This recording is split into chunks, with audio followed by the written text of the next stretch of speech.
অত্যন্ত স্পর্শকাতর একটি বিষয় নিয়ে আজকে আলোচনা করব।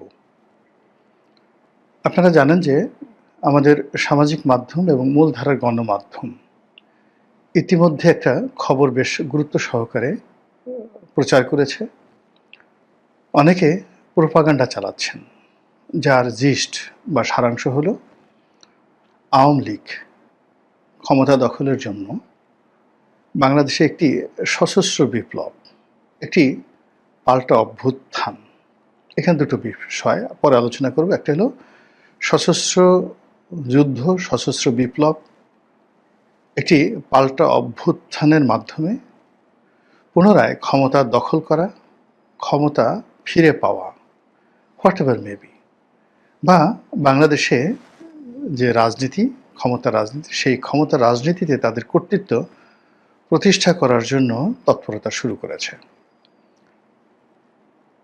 মজলুম সাংবাদিক মাহমুদুর রহমান, তাকে মজলুম বলা হয়, এবং আওয়ামী লীগ জমানাতে সবচেয়ে বেশি সাংবাদিকদের মধ্যে যিনি নিগৃহীত হয়েছেন, এবং সেই শত নিগ্রহের মধ্যেও তিনি তার যে আওয়ামী বিরোধিতা এবং তার যে জিহাদে কুল্লিয়া সরকারের বিরুদ্ধে, এটা তিনি সাহসিকতার সঙ্গে তিনি সবসময় করেছেন। এবং একটা সময় তিনি কৌশলগত কারণে বাংলাদেশ থেকে তুরস্কে চলে গিয়েছিলেন বা মালয়েশিয়াতে চলে গিয়েছিলেন। এর কারণ হলো তিনি দেখলেন যে বাংলাদেশে যদি তাকে থাকতে হয় তাহলে ফরহাদ মাজাহারের মতো তাকেও চুপচাপ থাকতে হবে, আদারওয়াইজ তাকে মেরে ফেলবে। ফলে তিনি খুব কৌশল করে দেশের বাইরে গিয়েছিলেন, এবং সেখানে গিয়েও কিন্তু তিনি তার কর্মকাণ্ড অব্যাহত রাখার চেষ্টা করেছেন। তিনি ইংল্যান্ড থেকে আমার দেশ পত্রিকার যে সার্কুলেশন বা পাবলিকেশন, এটা চেষ্টা করেছেন, যদিও সেটা তিনি সফল হতে পারেননি। তারপর বিভিন্ন লেখনী দ্বারা সামাজিক মাধ্যমে, তারপরে ইউটিউব, ফেসবুকের যে জনপ্রিয় প্ল্যাটফর্মগুলো রয়েছে, সেখানে তিনি সাক্ষাৎকার দিয়ে কথাবার্তা বলে তিনি তার যে আওয়ামী বিরোধী যে মনোভাব এবং ভারত বিরোধী তার যে জিহাদ এবং তার যে প্রো ইসলামিক চিন্তাভাবনা, ইসলামাইজেশনের চিন্তাভাবনা, সেটা তিনি চালিয়ে গেছেন। পট পরিবর্তনের পর তিনি বাংলাদেশে এসেছেন এবং তার যে পত্রিকা দৈনিক আমার দেশ, এটা তিনি আবার প্রকাশ করেছেন। সেই পত্রিকার সার্কুলেশন বা প্রভাব প্রতিপত্তি কেমন, এটা আমি জানি না, যে তাদের আসলে এখন 1 লাখ সার্কুলেশন না 10,000 সার্কুলেশন আমি জানি না। কিন্তু মূল ব্যাপারটা হলো যে যেহেতু এটার সঙ্গে মাহমুদুর রহমান সাহেব আছেন, তিনি এখন ডক্টরেট ডিগ্রি প্রাপ্ত ডক্টর মাহমুদুর রহমান। বিদেশে বসে বসে তিনি বেকার জীবন কাটাননি, তিনি সেখানে বসে ডক্টরেট করেছেন। আর তিনি যথেষ্ট অধ্যয়ন করা মানুষ, পড়াশোনা করেন। আমি জেলখানাতে আমরা প্রায় 50 দিন একত্রে ছিলাম। তো তার মধ্যে পড়াশোনার যে আমি আগ্রহ দেখেছি, ওটা আমার মধ্যেও নেই। সারাক্ষণ তিনি হাতে তার একটা বই থাকবেই, এবং একটা বই আমার পড়তে যদি 7 দিন লাগে, তার পড়তে লাগে 2 দিন, বড় জোর 2 দিন। এবং তিনি আমার বইগুলো পড়তে চাইলেন ওই সময়টাতে, এবং আমি তাকে বেশ কয়েকটি বই দিলাম, আমার লেখা বইগুলো। এবং আমার লেখা বইগুলো আমি দেখলাম যে সে বড় বড় বইগুলো 2 দিনে বা 1 দিনে সে শেষ করে ফেললো।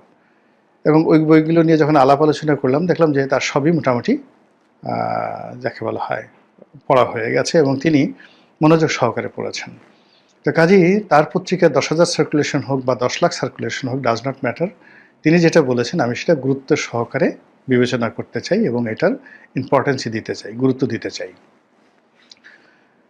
তার পত্রিকায় যে রিপোর্ট বের হয়েছে সেটি হলো বাংলাদেশের কয়েকটি গোয়েন্দা সংস্থা, ডিজিএফআই এবং এনএসআই, তারা যে রিপোর্ট সরকারের কাছে জমা দিয়েছে, সেক্ষেত্রে আওয়ামী লীগের তৎপরতা আর কথা বলা হয়েছে। এবং সেখানে বলা হয়েছে যে আওয়ামী লীগের নেতাকর্মীদেরকে বিভিন্ন ওয়ার্ড থেকে, ইউনিয়ন থেকে এবং ঢাকা শহরের বিভিন্ন থানা থেকে তাদেরকে বাছাই করা হয়েছে, এবং তাদেরকে বিশেষ ট্রেনিং দেওয়া হচ্ছে। অবশ্যই সেটা অস্ত্রের ট্রেনিং দেওয়া হচ্ছে, এবং নানা রকম অঘটন ঘটানোর জন্য তাদেরকে প্রস্তুত করা হচ্ছে। এই ধরনের একটা রিপোর্ট দৈনিক আমার দেশে এসেছে।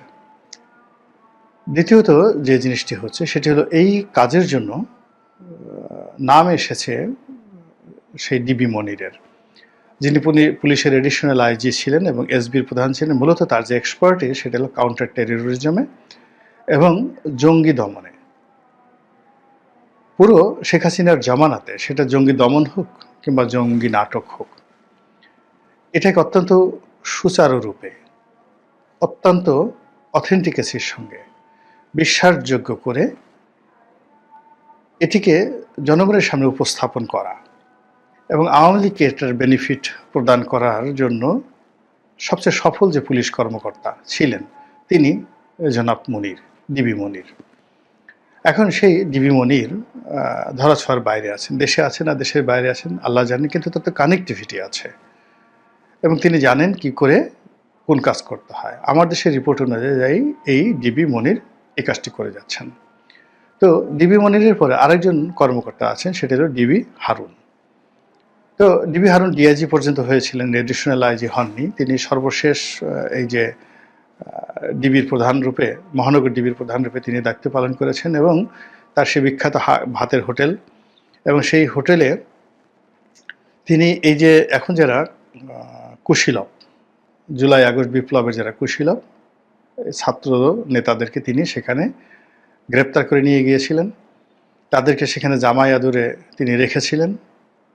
এখন তার পক্ষ থেকে বলা হচ্ছে কিছু হয়নি, আর ছাত্র নেতারা বলছে যে আমাদেরকে একদিকে পিটিয়েছে, একেবারে গরু ছাগলের মতো পিটিয়েছে, পাছা লাল করে দিয়েছে এবং অনেকের সেই পশ্চাৎদেশ এবং পৃষ্ঠদেশ সেই ডিবি অফিসের পিটুনিতে কীভাবে রক্তাক্ত হয়েছে সেই ছবিগুলো কিন্তু এখন ইন্টারনেটে ভাসছে।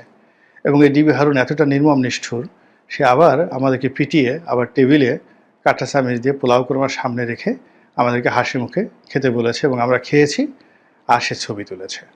এরপর আমাদেরকে এত মারধর করার পরেও যাকে বলা হয় আমাদের পিতামাতাকে ডেকে এনেছে, তাদেরকে দিয়ে বিবৃতি দিয়েছে যে আমরা এখানে স্বেচ্ছায় এসেছি এবং এখন এখানে আছি নিরাপত্তার জন্য, বাইরে গেলে আমাদের মেরে ফেলবে, এই জন্য আমরা এখানে আছি। তো সেই ডিবি হারুন তো এখনও মরেননি, তিনি আছেন, তার সেই কৌশল আছে। তারপরে পুলিশের যে অন্য সকল কর্মকর্তা, যেটা আওয়ামী লীগের সময়টাতে তারা বিএনপির জন্য আজরায়েল রূপে ছিলেন, এর মধ্যে একজন ছিলেন বিপ্লব। হারুনের কথা তো আগেই বললাম। তো হারুন অনেকটা ডিপ্লোম্যাটিক ছিলেন, কিন্তু বিপ্লব ডাইরেক্ট ছিলেন। আরেকজন অফিসার ছিলেন মেহেদি। তো মেহেদি ছিলেন। তো এরকম এক ডজন পুলিশের যারা খুব নামকরা কর্মকর্তা, তারা মোরাললেস সবাই কিন্তু দেশের বাইরে নিরাপদে আছে, নিশ্চিন্তে আছেন, কিন্তু তাদের কানেক্টিভিটিগুলো কিন্তু রয়ে গেছে, ট্রেনিং রয়ে গেছে, অর্থবিত্ত সব কিছুই রয়ে গেছে। তো এই বিষয়গুলো একত্র করে আওয়ামী লীগের সেই সারা বাংলাদেশ থেকে যদি 50,000 লোককে ওয়ার্ড ভিত্তিক এইভাবে গোপনে ট্রেনিং দেওয়া হয়, এটা এই জনারণ্যে কত বড় ভয়ঙ্কর বিষয় হতে পারে যে এই লোকগুলোর ট্রেনিং আছে কিভাবে বোমা মারতে হয়, এই লোকদের ট্রেনিং আছে কিভাবে বড় একটা সমাবেশ হচ্ছে বিএনপির বা জামাতের অন্য জায়গায়, সেই সমাবেশের মধ্যে গণ্ডগোল করতে হয়, কিভাবে সেখানে একটা ককটেল ফোটাতে হয়, কিভাবে ব্রাশ ফায়ার করতে হয়, সেখানে কিভাবে জঙ্গি হামলা করতে হয়, এরকম একটা যেটাকে বলা হয় আত্মঘাতী এই ঘটনাগুলো আওয়ামী লীগের লোকদের অর্গানাইজ করে এই পুলিশের সাবেক কর্মকর্তা যারা আছেন, তার সঙ্গে অন্যান্য কর্মকর্তারাও থাকতে পারেন, এইরকম একটা রিপোর্ট গোয়েন্দারা নাকি তৈরি করেছে, মাহমুদুর রহমান পত্রিকায় ছাপা হয়েছে। এবং এটা সরকারের মধ্যে যথেষ্ট অস্থিরতা তৈরি করেছে, চঞ্চলতা তৈরি করেছে, আতঙ্ক তৈরি করেছে এবং জনগণ আতঙ্কগ্রস্ত হয়ে পড়েছে। এর কারণ হলো আমরা সেই সিঁদুর মেঘ দেখে ভয় পাওয়া মানুষ। আমাদের এই জাতীয় জীবনে একটি মাস ভালো যায় না, কালবৈশাখী শেষ হতে না হতেই আকাশে মেঘের ঘন ঘটা, সেই প্রবল বর্ষণে বন্যার পরে শুরু হয় মঙ্গা, ফসল হানি হয়, এরপর অভাব অভিযোগ, সেই আশ্বিন এবং কার্তিক মাস যেতে না যেতেই শীত চেপে বসে। পুরো উত্তরাঞ্চল শীতের কারণে স্থবির হয়ে পড়ে, জনজীবন, কোনো কাজকর্ম করা সম্ভব নয়। রাস্তাঘাট বিকেল 3টা থেকে কুয়াশায় আচ্ছন্ন হয়ে পড়ে, সকাল 10টার আগে সূর্যের আলো দেখা যায় না, মানুষের জীবন তছনছ হয়ে যায়। তো সেই শীতের সেই আমেজ, শীতের সেই ভয়াবহতা, কাঁপুনি যেতে না যেতেই আবার শুরু হয়ে যায় সেই চৈত্রের তীব্র তাপদাহ, চারিদিকে শুধু কাঠফাটা সেই রোদ, গরম, এবং সেটা শেষ না হতে হতে বৈশাখ মাসে এসে আবার কালবৈশাখী। এর সঙ্গে রাজনৈতিক অস্থিরতা, চুরি ডাকাতি, রাহাজানি, সব মিলিয়ে আমাদের এই জীবনটা যেন কেমন। এর ফলে কি হলো কি, আমরা খুব সহজে উত্তেজিত হয়ে পড়ি, সহজে অস্থির হয়ে পড়ি, সহজে আতঙ্কগ্রস্ত হয়ে পড়ি, সহজে খুব ভয় পেয়ে যাই। আমাদের এই জাতীয় জীবনের সেই দুর্যোগ, সেটা সবসময় ছিল। আজ থেকে ৫,০০০ বছর আগেও ছিল, এখনও আছে, আগামীতে হয়তো থাকবে। ফলে এখানে রাজনীতিবিদ যারা রয়েছেন, কর্তা ব্যক্তি যারা রয়েছেন, যারা আমাদের এই জাতীয় চরিত্রকে মূল্যায়ন করে আচরণ করতে পারেন, সেই সময়টা তুলনামূলকভাবে আমাদের জন্য স্বস্তির হয়। আমাদের ইতিহাসে খুব অল্প মহানায়ক রয়েছেন যারা আমাদেরকে এভাবে স্বস্তির জীবন দিতে পেরেছিলেন। ইতিহাসে শায়েস্তা খান, ইতিহাসে গিয়াসউদ্দিন আজম শাহ, ইতিহাসে আলাউদ্দিন হোসেন শাহ, এরকম কয়েকজন মানুষ। তার আগে পাল জমানাতে ২-৩ জন পাল শাসক ছিলেন যারা খুব ভালো শাসন করেছেন। বল্লাল সেন, লক্ষণ সেনের জমানাও ভালো ছিল। এরকম মানে হাজার বছরের ইতিহাসে হয়তো আমরা ১০০ বছর ভালো ছিলাম, বাকি ৯০০ বছরই আমাদের জীবনে সমস্যা ছিল। এই কারণে আমাদের আতঙ্ক খুব বেশি, ভীষণ রকম আতঙ্ক। তো এখন এইরকম যখন ঘটনা ঘটছে, তখন আমরা যেভাবে ভয় পাচ্ছি, আমাদের প্রতিপক্ষ তারা হাসছে, দাঁত কিলবিল করে হাসছে, অট্টহাসি দিচ্ছে। শেখ হাসিনা ওখানে বসে হয়তো ব্যাগ গুছাচ্ছেন, তিনি হয়তো এই এখনই ঢুকে পড়বেন এরকম একটা প্রস্তুতি তিনি নিয়ে বসে আছেন। এবং আমরা এই কথা যখনই চিন্তা করছি, ভাবছি, তখনই আমাদের মধ্যে এক ধরনের মানে কাঁপুনি শুরু হয়ে গেছে। এমনকি যারা আওয়ামী লীগের লোকজন, তাদের মধ্যে এক ধরনের ভয় চলে আসছে যে আসলে কি হবে, শেখ হাসিনা যদি এসে যায়। আমরা তো শেখ হাসিনাকে মাইনাস করতে পারছি না, আমাদের চিন্তা থেকে, আমাদের ভয় থেকে, আমাদের আতঙ্ক থেকে, কোনো জায়গাতে আমরা মাইনাস করতে পারছি না। প্রতিদিন এই নামটি সরকারের পক্ষ থেকে একভাবে উচ্চারিত হচ্ছে, আওয়ামী লীগের পক্ষ থেকে হচ্ছে, বিএনপির পক্ষ থেকে হচ্ছে। মানে বাংলাদেশে এখন যদি সবচেয়ে বেশি যে নামটি উচ্চারিত হচ্ছে বাংলাদেশে, সেটা হলো শেখ হাসিনা। আর সবচেয়ে বেশি যে গুরুত্ব পাচ্ছে রাজনৈতিক দলগুলোর মধ্যে, সেটা আওয়ামী লীগ। অথচ আওয়ামী লীগের কোনো অস্তিত্ব নাই। বঙ্গবন্ধু যখন সেই মুক্তিযুদ্ধের সময় পাকিস্তানের কারাগারে বন্দী ছিলেন, ঠিক যুদ্ধের ময়দানে সব জায়গাতেই বঙ্গবন্ধু উপস্থিত ছিলেন। জয় বাংলা, জয় বঙ্গবন্ধু। তো এই মুজিব বাহিনী সব মিলিয়ে মানে প্রতিটি পরতে, প্রতিটি মিনিটে, প্রতিটি ক্ষণে বঙ্গবন্ধু, শেখ মুজিব, শেখ সাহেব যে জিকির ফিকির হতো। তো এখন যে জিনিসটা হয়ে গেছে, এখন এই বাংলাদেশে অতীতের যে কোনো আতঙ্কের চাইতে, অতীতে আমরা যেমন বর্গীদের আক্রমণ দেখেছি, মগদের আক্রমণ দেখেছি, পর্তুগিজদের আক্রমণ দেখেছি, ঠকদের আক্রমণ দেখেছি, জাট এবং মেথ এদের আক্রমণ দেখেছি। কিন্তু আওয়ামী লীগের নাম শুনলে অনেক মানুষের মধ্যে যে ভয় আসে, ছাত্রলীগের রামদার কথা মনে হলে, তলরের কথা মনে হলে, ছাত্রলীগের সেই চাপাতির কথা মনে হলে এখন পর্যন্ত অন্তরাত্মা কাঁপতে থাকে। দল বেঁধে আসছে, সেই চাপাতি দিয়ে মারতে আসছে। চিন্তা করুন তো কি একটা অবস্থা। এই যে ঢাকা বিশ্ববিদ্যালয়ে এখন যারা দাপট দেখাচ্ছেন, এখন ছাত্রলীগের সেই জমানার কথা চিন্তা করেন, সেই বিশ্বজিৎ হত্যাকাণ্ডের কথা চিন্তা করেন, পিলে চমকানোর মতো ঘটনা। সেই ঘটনা আবার ফিরে আসার কথা বলা হচ্ছে, গোয়েন্দা রিপোর্ট দেওয়া হচ্ছে, তারা প্রস্তুতি নিচ্ছে, তারা ট্রেনিং নিচ্ছে, কিভাবে চাপাতি চালাতে হয়, কিভাবে পিস্তল চালাতে হয়, কিভাবে অস্ত্র চালাতে হয়। এগুলো শুনলেই তো মনের মধ্যে এক ধরনের আতঙ্ক চলে আসে। এবং এটা আমরা যেভাবে আতঙ্কগ্রস্ত হচ্ছি, বিএনপির লোকজন কি হচ্ছে জানি না, তবে আওয়ামী লীগের লোকজন যে উল্লসিত হচ্ছে তার প্রমাণ হলো, আপনারা হঠাৎ করে দেখবেন যে পাদপীঠে আওয়ামী লীগের অনেক শীর্ষ নেতা লাইভ ভিডিওতে চলে আসছে, যারা ইতিপূর্বে কথাবার্তা বলতেন না। এখন আওয়ামী লীগের অন্তত পক্ষে ১ ডজনেরও বেশি মানুষ প্রকাশ্যে কথা বলছেন। এবং সর্বশেষ ওবায়দুল কাদের সাহেব, তিনি কন্টিনিউয়াসলি সাক্ষাৎকার দিয়ে চলছেন। আগে অডিও বার্তা দিতেন, মুখ দেখাতেন না, এখন তিনি মুখ দেখান এবং তাকে যথেষ্ট সামর্থ্যবান মনে হয়, শক্তিশালী মনে হয়, সুস্থ মনে হয়, এবং তিনি মনে হয় যেন হারানো যৌবন ফিরে পেয়েছেন এবং আবার নতুন করে মন্ত্রী হিসেবে দায়িত্ব পালন করতে যাচ্ছেন। এরকম একটা ভাবসাব তার অভিব্যক্তিতে ফুটে উঠেছে। ওই যে দেখেন লন্ডনে চলে গেছেন রেজাউল করিম সাহেব, একসময় টেলিভিশনে খুব জনপ্রিয় ছিলেন, তারপরে এমপি হলেন, মন্ত্রী হলেন, তারপরে যে কোনো একটা পরিস্থিতিতে যে বাংলাদেশের পট পরিবর্তনের পরে তিনি চলে গেলেন এবং গিয়ে অনেক দিন চুপচাপ থাকলেন। এখন তারও একটা ইউটিউব চ্যানেল হয়ে গেছে।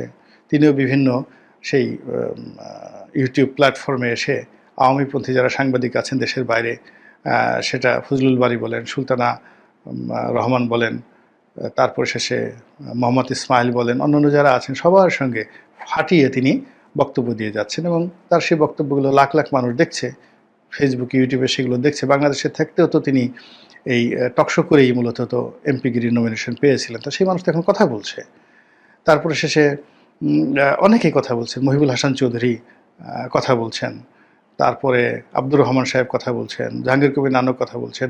মানে যেই মানুষগুলো কথা বলতেন না, এখন তারা সবাই মোরলেস কথা বলা শুরু করেছেন এবং এই কথা জ্যামিতিক হারে বাড়তে থাকবে, জ্যামিতিক হারে এই কথাগুলো বাড়তে থাকবে। আর আগের সেই আরিফ জেকতিক, তারপরে শেষে যাকে বলা হয় নিঝুম মজুমদার, তারা তো আসেনি। তো এদের যারা মানে খুব উগ্রভাবে আওয়ামী লীগকে সমর্থন করেন এবং প্রতিপক্ষকে খুব নিষ্ঠুরভাবে মোকাবেলা করেন, এই যে ফোর্সটি যেটি মূলত গণজাগরণ মঞ্চ থেকে তৈরি হয়েছিল, সেই গণজাগরণ মঞ্চের ফোর্সটি আবার নতুন করে মাথা ছাড়া দিয়ে উঠেছে এবং তারা আওয়ামী লীগের পক্ষে ন্যারেটিভ তৈরি করছে, ডক্টর মোহাম্মদ ইউনূসের বিপক্ষে ন্যারেটিভ তৈরি করছে, আওয়ামী লীগে ফিরে আসার জন্য একটা পথ তৈরি করছে এবং আগামীতে আওয়ামী লীগের যারা প্রতিপক্ষ হবেন তাদের ক্যারেক্টার অ্যাসাসিনেশন শুরু করে দিয়েছেন। বিএনপির আসল চরিত্র কী, জামাতের আসল চরিত্র কী, এই 11 মাসে তারা কী কী করেছেন, ডক্টর মোহাম্মদ ইউনূসের আসল চরিত্র কী, এখন তারা বলার চেষ্টা করেছেন সারা বাংলাদেশে আমরা কেউ যেটা বুঝতে পারিনি এটা শেখ হাসিনা বুঝেছেন এবং শেখ হাসিনা যে কত সঠিক ছিলেন। 2009 সনে তিনি ডক্টর ইউনূসকে নিয়ে যে কথা বলেছেন, সারা বাংলাদেশ তার বিরোধিতা করেছে, কিন্তু এখন বুঝুন ঠেলাটা, এখন বুঝুন ঠেলাটা।